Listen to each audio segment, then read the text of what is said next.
Halo teman-teman muda, selamat datang di hari keempat renungan kita. Ketahanan batin atau mental tangguh itu nggak cuma diuji saat kita mengalami masalah berat, tapi juga diuji lewat kompromi-kompromi moral yang ditawarkan dunia. Di zaman digital ini, moralitas sering kali dianggap relatif. Batasan kekudusan makin kabur. Hari ini kita mau merenungkan tentang integritas batin yang sesungguhnya, yaitu bagaimana kita menjaga kekudusan hidup kita di masa muda, bahkan saat tidak ada satu orang pun yang melihat kita. Mari kita siapkan hati, mari kita berdoa. Allah Bapa yang kudus, Engkau menyelidiki hati dan batin kami sampai ke bagian yang paling tersembunyi. Kami sadar di masa muda kami, banyak godaan yang mencoba merusak karakter dan masa depan kami. Hari ini, sucikanlah hati kami melalui firman-Mu. Berikan kami kekuatan rohani untuk menjaga integritas kami dimanapun kami berada. Berbicaralah ya Tuhan, kami siap mendengar. Amin. Mari kita membaca firman Tuhan dari Mazmur 119 ayat ke-9. Demikianlah firman Tuhan, dengan apakah seorang muda mempertahankan kelakuannya bersih?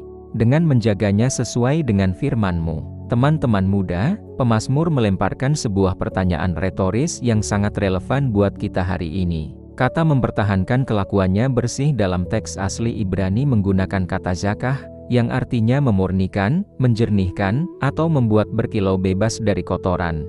Di masa muda, gejolak emosi, hormon, dan keinginan mata sedang berada di puncaknya. Pemazmur sadar, anak muda nggak bisa mengandalkan kekuatan tekadnya sendiri untuk tetap bersih.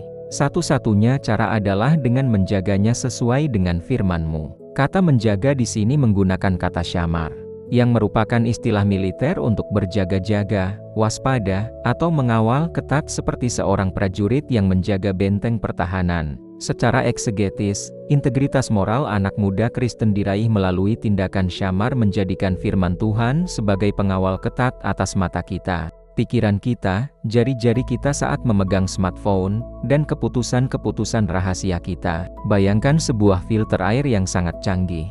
Air sungai yang coklat, kotor, dan penuh bakteri dimasukkan ke dalam filter tersebut. Di dalam filter itu ada beberapa lapisan penyaring yang sangat ketat. Ketika air itu melewati filter, semua kotoran tertahan di dalam, dan air yang keluar menjadi air yang sangat murni, jernih, dan aman untuk diminum. Firman Tuhan di dalam batin kita berfungsi seperti lapisan filter itu.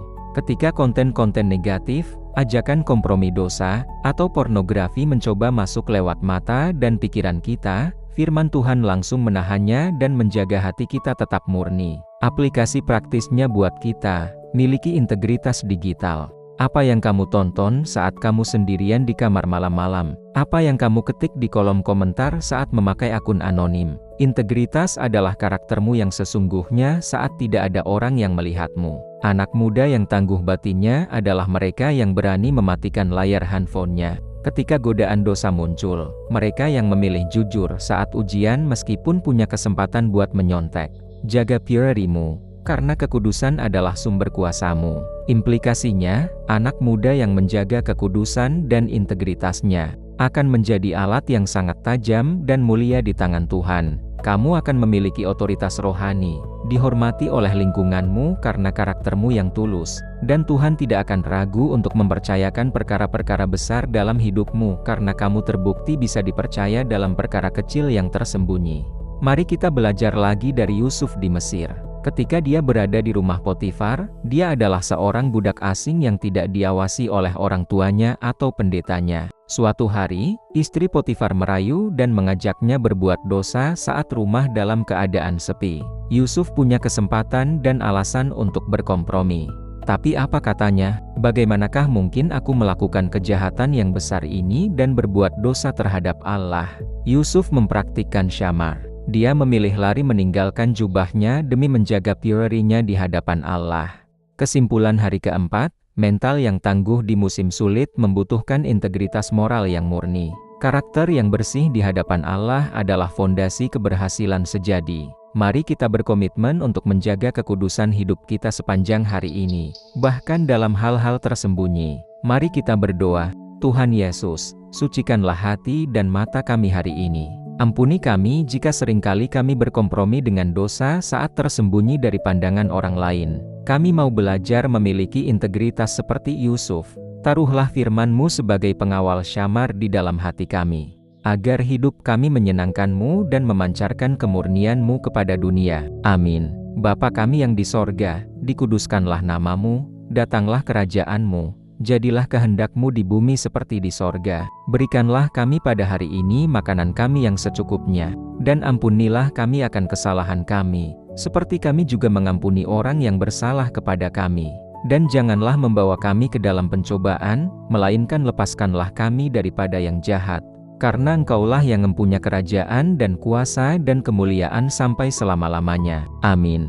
Terimalah berkat kekudusan dari Tuhan. Tuhan memberkati engkau dan melindungi engkau. Tuhan menyinari engkau dengan wajah-Nya dan memberi engkau kasih karunia. Tuhan menghadapkan wajah-Nya kepadamu dan memberi engkau damai sejahtera. Kiranya Roh Kudus menjagamu tetap murni, memberikanmu kekuatan untuk menolak godaan, dan menjadikan hidupmu berharga serta bercahaya hari ini. Amin. Teman-teman muda, yuk dukung gerakan Anak Muda Hidup Kudus dengan cara klik like, tulis komitmenmu atau ketik amin di kolom komen, dan share renungan ini ke teman-teman pelayananmu. Pastikan kamu sudah subscribe buat kelanjutan hari kelima esok hari. Selamat melanjutkan aktivitas dengan hati yang bersih dan integritas yang tinggi.